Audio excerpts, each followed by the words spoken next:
자, 이런 가운데 또 이재명 대표의 쌍방울 대북 송금 의혹에 대해서 가장 핵심적인 당사자로 꼽히는 이화영 전 경기도 평화부지사 세 번째 구속영장이 발부가 됐습니다. 지난해 9월에 구속이 됐는데 지난 3월에 외국환거래법 위반 혐의로 추가 기소가 됐고요. 그다음에 증거인멸교사 혐의로 또 추가 기소가 됐고요. 어제가 구속기한이 끝나는 날인데 구속기한이 6개월 또 연장됐습니다. 서 변호사님 보시기에는 보통 이제 1년 안에는 보통은 풀어주지 않습니까? 재판 과정에서 이제 그 이후에 뭐 징역, 집행유예 형이 나오더라도 1년이 지나면 보통은 풀어주는데 이렇게 1년 6개월까지 연장한 이유, 재판부가 왜 이렇게 판단을 했다고 보십니까? 지금 이제 그 박근혜 대통령이 이제 그 3번까지 연장된 예가 있어요. 예. 그런데 이 재판부가 볼 때는 이 판사가요. 이 판사가 이제 김만배 씨 재판도 하고 그다음에 이화영 재판도 합니다. 그런데 워낙 원칙주의자로 소문이 나 있어요. 그런데 이분이 보기에 이화영 부지사의 그 사법방해, 증거인멸하는 정황이 너무 많은 거예요. 예를 들어 이제 부인이 법정까지 와서 난동 부리고 변호사 해임한다 이런 게 있었죠. 예. 파행된 게. 그리고 또 변호사 있잖아요. 변호사가 와서 이게 막 판사 기피 신청하면서 거의 난동에 가까운 이런 거 또 파행된 적이 있잖아요. 그리고 여러 가지 이제 천준호 비서실장이나 박찬대 최고위원이 이우일이라고 이화영의 40년 지기 용인갑의 그 위원장 대리 있잖아요. 이분을 이게 만난 것도 있고요. 그다음에 이화영 부지사 부인하고 이게 통하고 그다음에 여러 가지 자필 편지나 이게 너무 판사는 정확하게 보고 있는 거죠. 따라서 이제 이번에 영장이 6개월 더 된 거는 증거인멸에 염려가 있다. 네. 증거인멸. 그러니까 이제 영장이 저는 발부된 거고요. 여기 이게 아주 의미 있는 게요. 아마 저는 이제 이재명 대표도 쌍방울 있죠.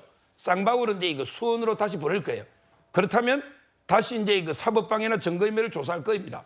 그리고 나서 이제 그 법인카드하고 그다음에 쪼개기 후원금 3개 묶어서 수원에다가 영장을 재청구할 가능성이 있다. 저는 그래 보거든요. 예. 수원에서는 쌍방울의 영장 발부율이 제가 알기로 100%입니다. 예. 자, 여기서 아까 좀 전에 서정욱 변호사 얘기했던 이화영 전 부지사의 부인이 어떤 얘기를 했는지 한번 듣고 오시겠습니다.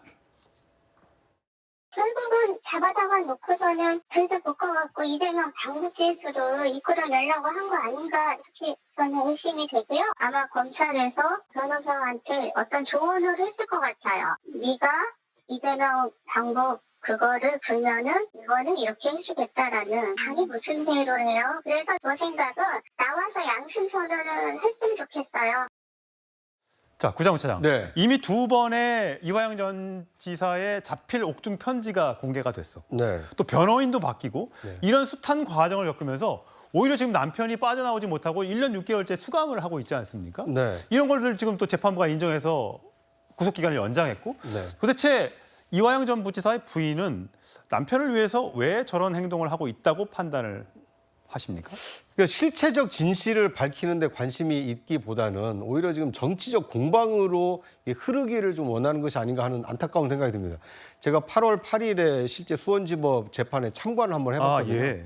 그런데 그때 무슨 일이 있었냐면 그 전 재판에서 이 배우자와 이화영 전 부지사 간에 법정 부부싸움이 있어가지고 재판이 지연이 됐고 예. 제가 참관한 날은 변호인이 재판부 기피 신청을 하고 변호사 사임을 하더라고요. 예. 그래가지고 구속돼 있는 형사 피고인이 법정에 혼자 서 있었던 겁니다. 아. 변호사가 없이. 아. 그래가지고 재판을 못 해가지고 그것이 수년이 됐었거든요. 예. 그러니까 저는 고의 지연까지는 아니더라도 최소한 법정 내에서 실체적 진실을 밝히기 위해서 성실하게 변론하고 있지는 않다. 이렇게 아마 재판부가 판단을 했기 때문에 검찰이 신청한 구속영장을 발부한 것은 사법부거든요. 재판부가 그렇게 판단을 했기 때문에 아마 앞으로 이화영 전 부지사에 대한 재판은 신속하게 진행이 되고 실제로 이화영 전 부지사에게도 결코 유리하게 진행되기는 좀 어렵지 않나 하는 생각이 듭니다. 예.